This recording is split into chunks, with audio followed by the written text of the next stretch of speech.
Dr. Lisa Carter pressed her face against the cold window of the research ship Aurora's Edge and watched the stars dance past like tiny diamonds on black silk. She had dreamed of this moment her whole life. After 15 years of studying the strangest creatures on Earth, from deep-sea monsters to venomous snakes, she was finally going to see what lived beyond their solar system. The ship hummed quietly around her as it moved through space toward a planet called Kepler 442c. Captain Jake Morrison had told the crew they would reach it in 2 days. Lisa could hardly contain her excitement. She was the lead marine biologist on this mission, and her job was to study any life forms they might find. Tony Rodriguez walked up beside her, holding 2 cups of coffee. He handed one to Lisa and smiled. Tony was the ship's engineer, a friendly guy from Texas who could fix anything that broke. "Can't sleep either?" he asked. Lisa shook her head, too excited. "What if we find something amazing down there? What if there are creatures unlike anything we've ever seen?" Amy Walsh joined them at the window. She was the communications officer, a smart woman who spoke 6 languages and was learning 2 more. "The computer says this planet might have water and plant life. That means there could be animals, too." The 3 of them stood there drinking coffee and looking out at the stars. None of them knew that in 12 hours, everything would change. Lisa woke up the next morning to loud alarms blaring through the ship. She jumped out of her bed and ran to the main deck where Captain Morrison was shouting orders to his crew. The ship was shaking badly, and Lisa had to hold onto the wall to keep from falling. "What's happening?" she yelled over the noise. Ben Foster, the security chief, grabbed her arm. "Something's pulling us toward the planet. We can't break free." Lisa looked at the main screen and saw Kepler 442c getting bigger and bigger. The planet was green and blue like Earth, with white clouds swirling around it. It looked peaceful and beautiful, but something was dragging their ship down to its surface. Captain Morrison's voice came over the speaker system. "All crew members, prepare for emergency landing. This is not a drill. Repeat, prepare for emergency landing." Lisa strapped herself into a safety chair and held on tight. The ship began to shake even more as it entered the planet's atmosphere. Through the windows, she could see they were heading toward a thick jungle filled with tall purple trees and strange orange plants. The crash was terrible. The ship hit the ground hard and slid through the jungle, knocking down trees and scraping against rocks. When everything finally stopped, Lisa's ears were ringing and her head hurt. But she was alive. Kate Johnson, the ship's medic, quickly checked everyone for injuries. Most of the crew had only small cuts and bruises. The ship's main computer was damaged, but Tony said he could fix it. The problem was that they were stuck on an alien planet with no way to call for help. Captain Morrison gathered everyone in the main room. "We need to assess our situation. Tony, how long will repairs take?" Tony looked worried. "At least 2 weeks, maybe more. I need to find some rare metals to fix the engine." Sue Parker, another engineer, nodded. "The communication system is completely broken. We can't contact Earth." While they were talking, something strange happened. The jungle around their ship became very quiet. All the alien birds and insects stopped making noise. Lisa noticed it first because she had spent years in Earth's jungles and knew that sudden silence usually meant danger. Danny Green, the pilot, pointed out the window. "Look at that." Coming through the trees were tall, thin creatures that looked like they were made of crystal. They walked on 2 legs like humans, but were much taller and seemed to glow with a soft blue light. Their faces were long and narrow, and their eyes were large and silver. Amy quickly set up the universal translator, a device that could learn any language and help different species talk to each other. When the crystal beings got close to the ship, One of them stepped forward and began making musical sounds. The translator worked hard for several minutes, learning their language. Finally, words began to appear on the screen. "Greetings, strange visitors.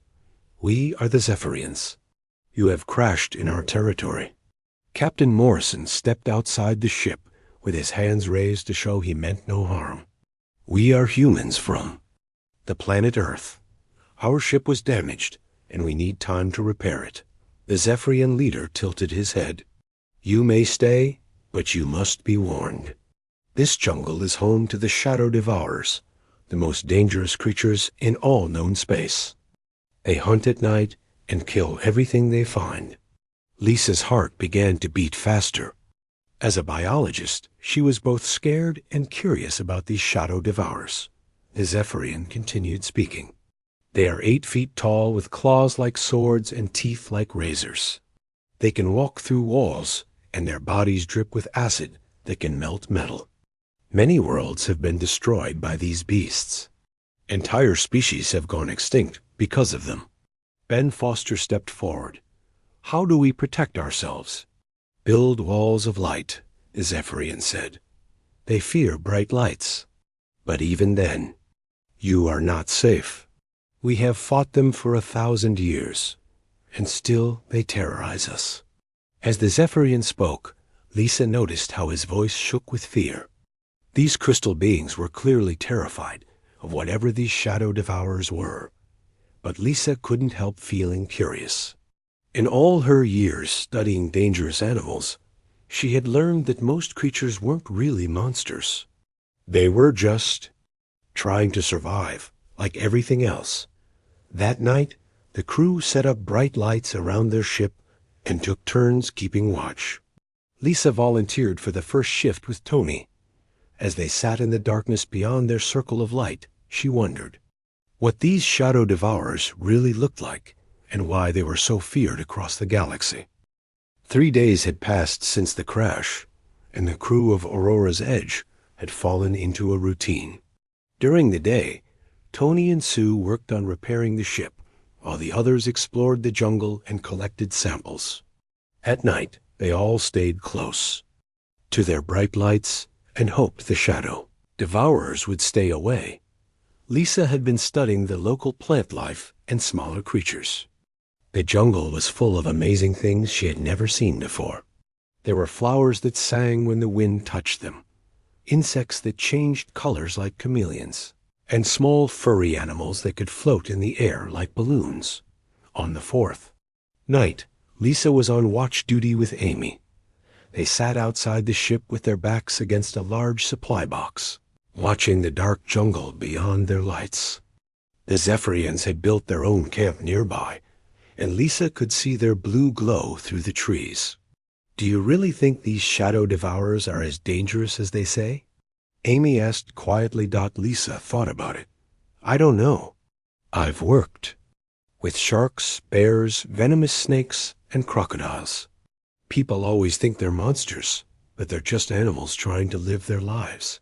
Amy shivered. "But the Zephyrians seem so scared, and they said whole planets have been destroyed." "Fear can make stories grow bigger than the truth," Lisa said. "I'd like to see one of these creatures for myself before I decide if they're really monsters." As if the universe had heard her words, something large crashed through the bush set, the edge of their camp. The noise was so loud that everyone in the ship woke up immediately. Captain Morrison and Ben Foster came running outside with their weapons ready. The Zephyrians began making high-pitched alarm sounds that hurt everyone's ears. Their leader rushed over to the humans. "Shadow Devourer! Everyone must get inside now." But Lisa didn't move. She stood up slowly and stared at the creature that had just emerged from the jungle. It was exactly as the Zephyrians had described, but somehow different than she had expected. The Shadow Devourer was huge, about 8 feet tall and covered in dark scales that seemed to absorb light. It had 6 legs that ended in sharp claws, and its head was long with rows of pointed teeth. Strange liquid dripped from parts of its body, and when the drops hit the ground, they made small puffs of smoke. But Lisa noticed something that everyone else seemed to miss. The creature wasn't attacking. It was standing at the edge of their light circle, and its body language reminded her of something familiar.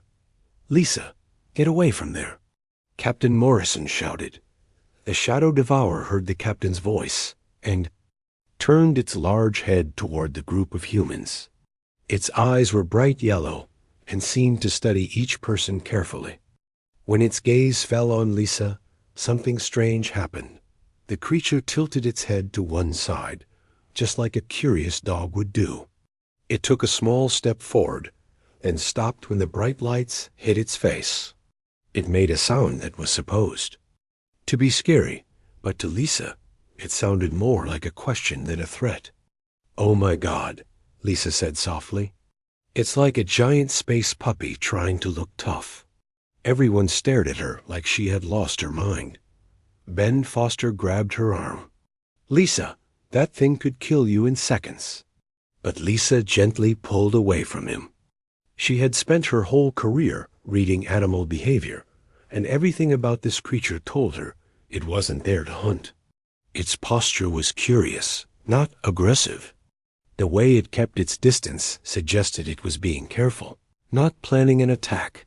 The Shadow Devourer made another sound, louder this time. The Zephyrians all ran back to their camp, screaming in terror. But Lisa just watched the creature's face and body language. "Look at how it's standing," she said to Amy. "Its weight is on its back legs, ready to run away. If it wanted to attack, it would be leaning forward." Amy looked terrified, but tried to see what Lisa was seeing.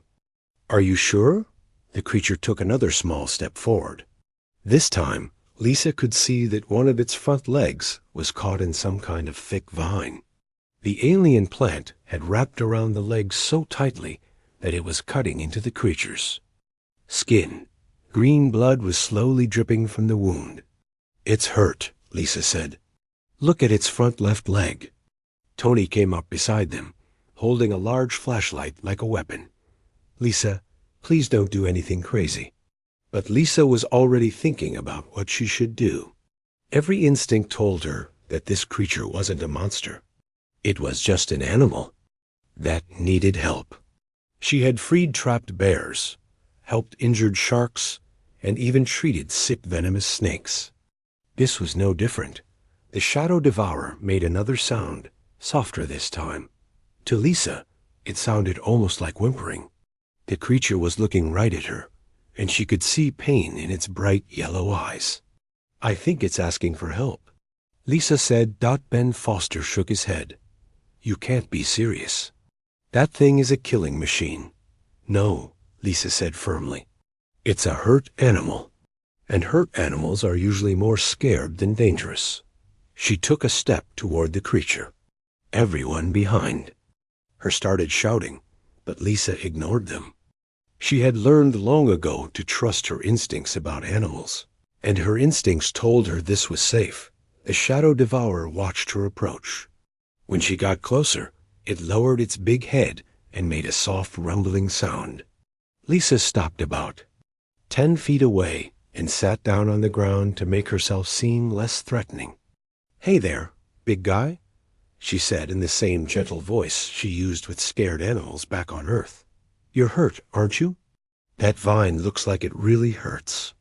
The creature looked at the trapped leg, then back at Lisa.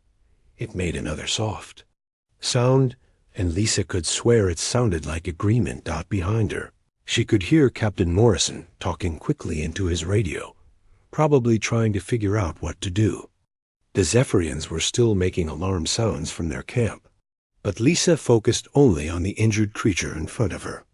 "I'm going to help you," she said softly, "but you have to trust me, okay?" Very slowly, Lisa reached into her pocket and pulled out a small knife she used for cutting plant samples. The Shadow Devourer saw the blade and tensed up, but Lisa kept talking in her calm voice. "It's okay. I'm just going to cut that vine. I won't hurt you." She crawled forward on her hands and knees until she was close enough to touch the trapped leg. The creature's acid drool was dripping near her, but Lisa noticed it wasn't actually trying to drip on her. The acid seemed to be a stress response, like how some animals sweat when they're nervous. Carefully, Lisa began cutting through the thick vine. The shadow devourer held very still, even though it must have been painful. When the vine finally broke free, the creature pulled its leg back and looked at the wound. Then something amazing happened. The shadow devourer looked directly at Lisa and made a sound that reminded her of a cat purring. It was a deep, rumbling noise that seemed to come from its chest. Lisa smiled. "You're welcome, big guy." The next morning, Lisa woke up to find the shadow devourer still there. It had moved closer to their camp during the night and was now sitting just outside their ring of lights like a giant dog waiting for breakfast. When Lisa stepped out of the ship, the creature lifted its big head and made that same purring sound she had heard the night before. Captain Morrison was not happy. "Lisa, that thing has been there all night. The Zephyrians are terrified. They think we're all going to die." Lisa looked at the shadow devourer, which was now cleaning its wounded leg with a long purple tongue. "Look at it, Jake. Does that look like a monster to you?" Ben Foster was checking his weapons. "It looks like something that could eat us all for lunch, but it hasn't," Lisa pointed out. "It's been sitting there peacefully for hours. If it wanted to hurt us, don't you think it would have tried by now?" Kate Johnson came outside with her medical supplies. "Lisa, I need to ask you something important. Did any of that acid touch you last night?" "No, but I noticed something interesting about it," Lisa said. "The creature only drips acid when it's nervous or scared. When it was calm, the dripping stopped." Amy walked over with the universal translator. "The Zephyrians want to talk to us. They're very upset about what happened."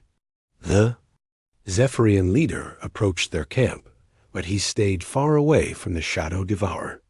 Even from a distance, Lisa could see that his crystal body was shaking with fear. "Why did you not kill the beast?" the Zephyrian asked through the translator. "It will bring others. Soon we will all be dead." Lisa frowned. "Others? You mean there are more of them?" "Shadow devourers hunt in packs," the Zephyrian explained. "When one finds prey, it calls the rest. They will come tonight." Lisa looked back at the shadow devourer, which was now lying down in a patch of sunlight like a cat napping. "Have you ever tried to communicate with them? To understand what they want?" The Zephyrian made a sound that the translator couldn't interpret, but Lisa guessed it was something like laughter. "Communicate? They are killing machines. They destroy everything they touch." "But this one hasn't destroyed anything," Lisa said. "It's just sitting there. Tony came over with some of his repair tools." "Lisa, I hate to say it, but maybe you should be more careful. We don't know anything about these creatures." Lisa understood their concern, but her scientific mind was fascinated. She had studied predator behavior for years, and something about the Zephyrian story didn't make sense. If shadow devourers were really mindless killing machines, why was this one acting so peacefully? She decided to test a theory. Lisa walked slowly toward the shadow devourer, ignoring the worried sounds from her crewmates. When she got close, the creature lifted its head and looked at her with those bright yellow eyes. "Hello again," Lisa said softly. "How's your leg feeling?" The shadow devourer made a soft rumbling sound and showed Lisa its injured leg. The wound looked much better than it had the night before. Lisa realized the creature's acid might actually help wounds heal faster. She sat down near the creature, and it moved closer to her. Up close, Lisa could see that its scales were actually quite beautiful, shifting from black to deep purple in the sunlight. She carefully reached out her hand, and the shadow devourer sniffed it with a nose that was surprisingly similar to a dog's nose. "You're not a monster at all, are you?" Lisa said. "You're just misunderstood." The creature made that purring sound again and gently touched Lisa's hand with its snout. Its skin felt warm and slightly rough, like a lizard's. From behind her, Lisa heard Sue Parker gasp, "Lisa, there are more of them coming." Lisa turned and saw 3 more shadow devourers emerging from the jungle. The Zephyrians immediately started their alarm sounds again, and Ben Foster raised his weapon. "Wait," Lisa said, standing up quickly. "Let me try something." The 3 new creatures approached slowly. They were looking at the first shadow devourer, who was still sitting calmly near Lisa. The injured creature made a series of different sounds, almost like it was talking to the others. Lisa watched their body language carefully. The new arrivals seemed curious rather than aggressive. One of them, slightly smaller than the others, came forward and sniffed the air near Lisa. "They're not hunting," Lisa realized. "They're socializing." Captain Morrison came up beside her. "What do you mean?" "Look at how they're interacting with each other," Lisa explained. "They're making different sounds, touching each other gently, sharing information. This is social behavior, not predator behavior." The smallest shadow devourer made a high-pitched sound that reminded Lisa of a puppy whining. The injured creature responded with what sounded like reassuring rumbles. Amy brought the universal translator closer. Could this device learn their language? Lisa's eyes lit up. "That's a great idea. Amy, can you set it to record mode?" For the next several hours, Lisa sat with the shadow devourers while Amy's translator worked to understand their communication. The crew watched nervously from a distance, but Lisa felt completely safe. She began to notice patterns in their behavior. The creatures seemed to have complex social relationships.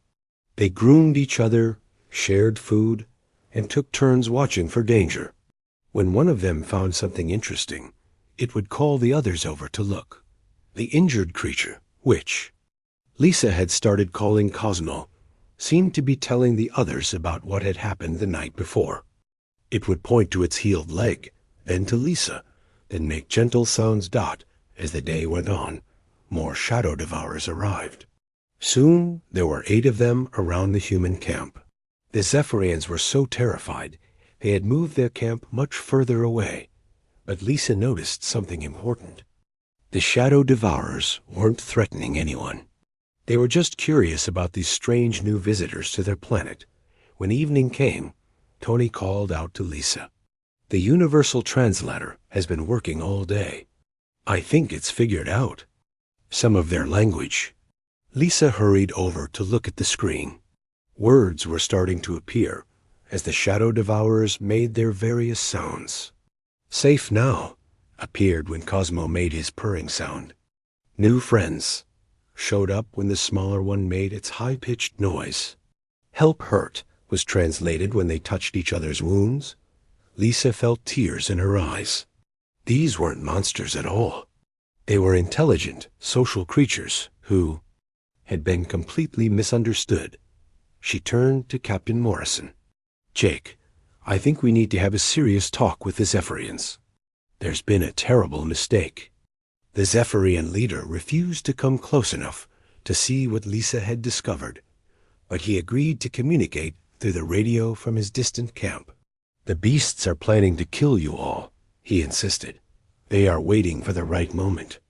"No," Lisa said firmly. "They're not planning anything violent. They're just trying to understand us, the same way we're trying to understand them."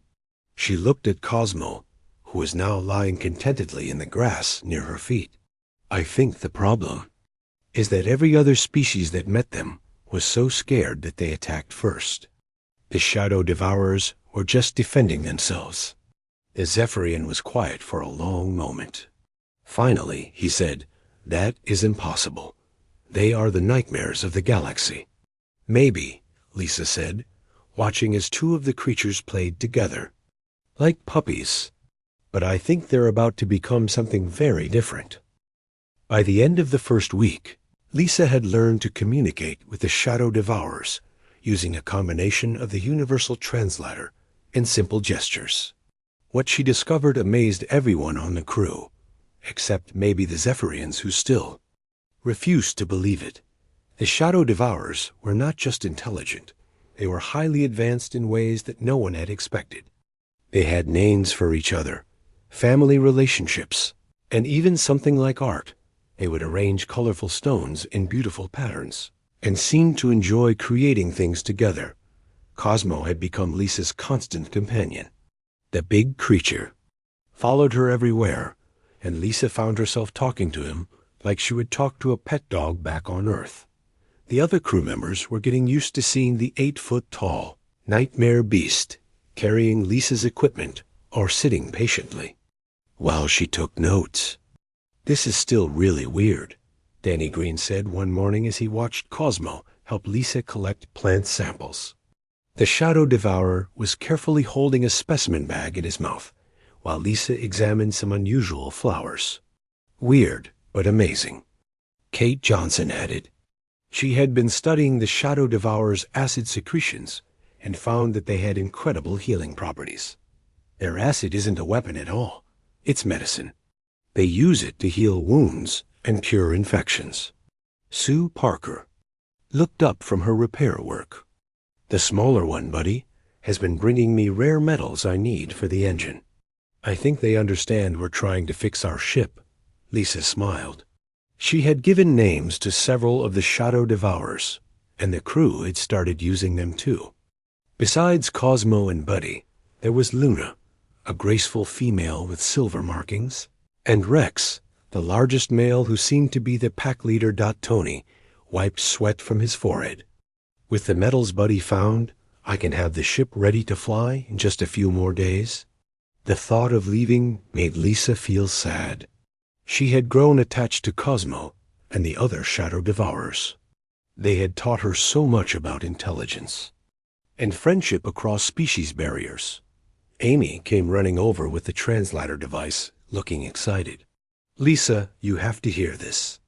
I've been recording their conversations when they think we're not listening."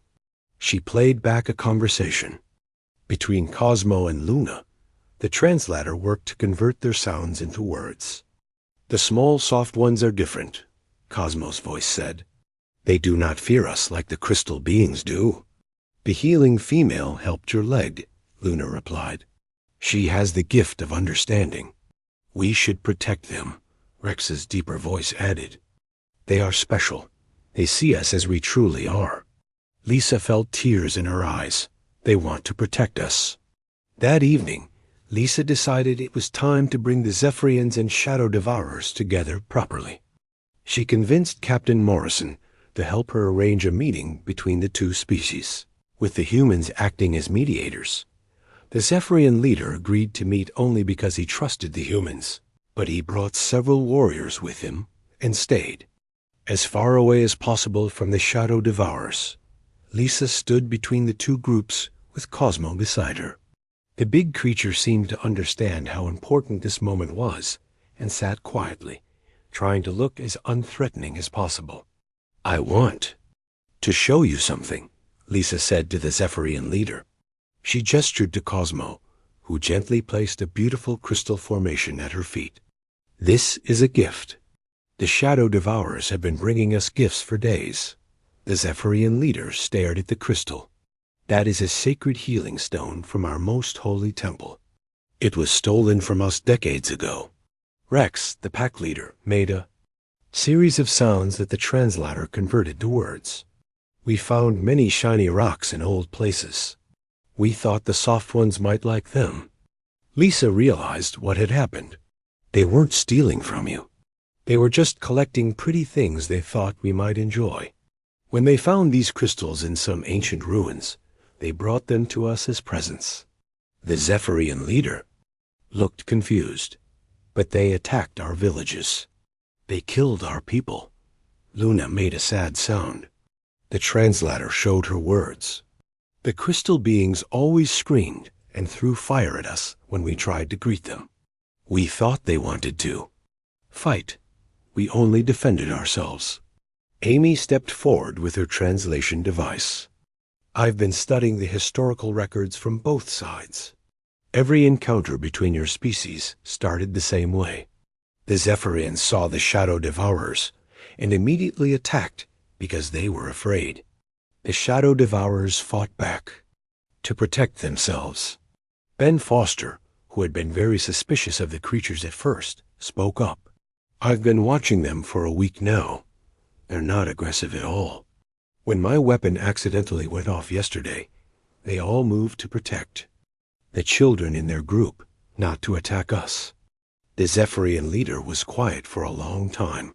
Finally, he took a small step closer to the Shadow Devourers.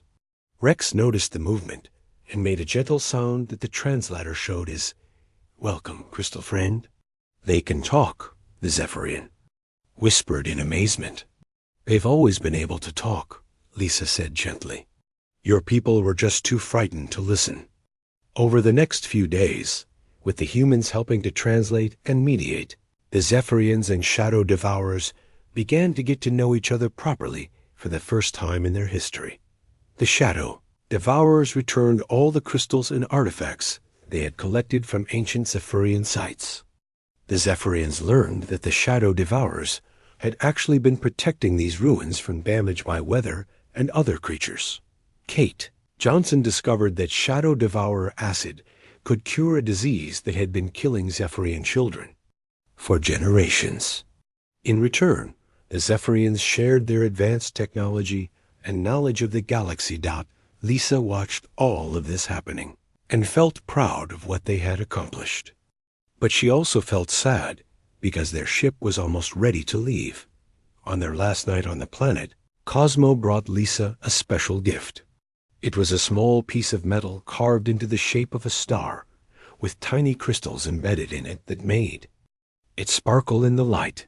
"It's beautiful," Lisa told him. "Thank you." Cosmo made a sound that the translator showed as, "Remember us, friend Lisa." Lisa hugged the big creature's neck, not caring that his scales were rough against her skin. "I'll never forget you, Cosmo. Any of you." The next morning, Captain Morrison made an announcement that surprised everyone. "I've been talking with Earth Command about our discoveries here. They want to establish a permanent research station on this planet." Lisa's heart jumped with hope. "What does that mean?" "It means," Morrison smiled, "that anyone who wants to stay and continue studying the relationship between humans, Zephyrians, and Shadow Devourers can volunteer for the new station." Lisa looked at Cosmo, who seemed to understand what was happening. His yellow eyes were bright with hope. "I volunteer," Lisa said immediately. Tony raised his hand. "Me too. Buddy and I have been working on some interesting engineering projects together." Dr. Patricia Hayes, who had been quietly studying Shadow Devourer social behavior, also volunteered to stay. Lisa felt like her heart might burst with happiness. She wasn't going to have to say goodbye to her new friends after all. And more importantly, she was going to help build something wonderful, a place where 3 different species could learn from each other and work together. As she watched Cosmo playing with some Zephyrian children who were no longer afraid of him, Lisa realized that sometimes the most beautiful discoveries come from looking past fear and seeing the truth underneath. 6 months later, the Kepler 442c research station was thriving beyond anyone's wildest dreams.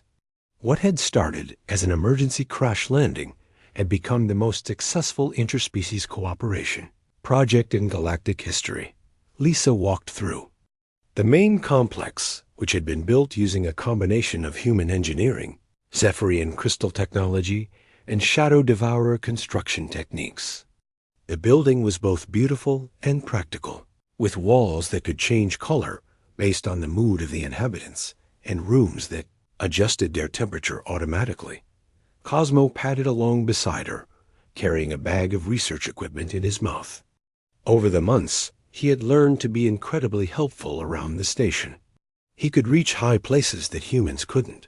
His acid could be used for precise chemical analysis, and his excellent memory helped keep track of all their research. "Dada, good morning, Lisa," called Dr. Patricia Hayes from across the main lab. Patricia had become the station's expert on Shadow Devourer psychology and had discovered that they had complex emotional lives, and even created what could only be called poetry. "Good morning, Patricia. How is the communication project going?" Patricia smiled and gestured to a group of young Zephyrians and Shadow Devourers who were playing together while practicing each other's languages. "The children are learning much, faster than the adults. I think we'll have a fully bilingual generation within a few years." Tony came over with Buddy close behind him. The smaller Shadow Devourer had become an excellent engineer and had helped design several improvements to the station's power systems. "Lisa, we just got a message from Earth Command," Tony said excitedly. "They want to send a delegation here to learn about our methods. Apparently, there are other worlds where humans have made contact with species that everyone else considers dangerous." Lisa's eyes lit up. "Really? Like what?" "There's a report from the Tau Ceti system about humans who befriended something called crystal spiders that had been terrorizing mining colonies for decades. And another story from Proxima Centauri about humans who are now working with creatures called void whales."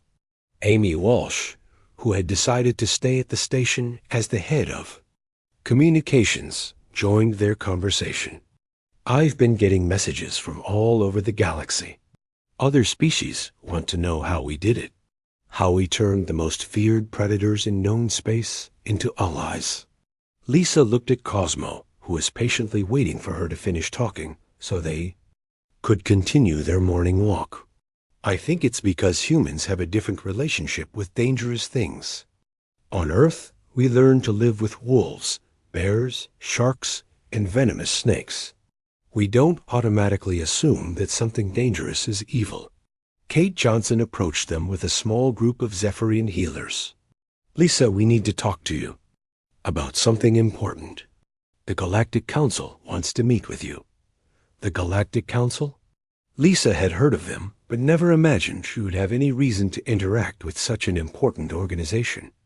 "They want to understand how our research here could be applied to other conflicts across the galaxy," Kate explained. "There are dozens of species that are considered too dangerous to approach, just like the Shadow Devourers were." A young Zephyrian named Crystalline came running over. She had been one of the first children to overcome her fear of the Shadow Devourers, and was now best friends with a young Shadow Devourer named Spike. "Miss Lisa," Crystalline said in her musical voice, "Spike wants to show you something special." Lisa followed Crystalline to a quiet corner of the station, where Spike was waiting with what looked like a small sculpture. It was made from various metals and crystals, arranged in a complex pattern that seemed to represent the three species working together. "Spike made this for you," Crystalline translated. "He says it's to thank you for helping everyone become friends." Lisa felt tears in her eyes as she accepted the beautiful gift. "Tell him it's the most wonderful present I've ever received." Captain Morrison, who had stayed at the station to oversee its development, found Lisa later that afternoon. "I've been thinking about what the Galactic Council said.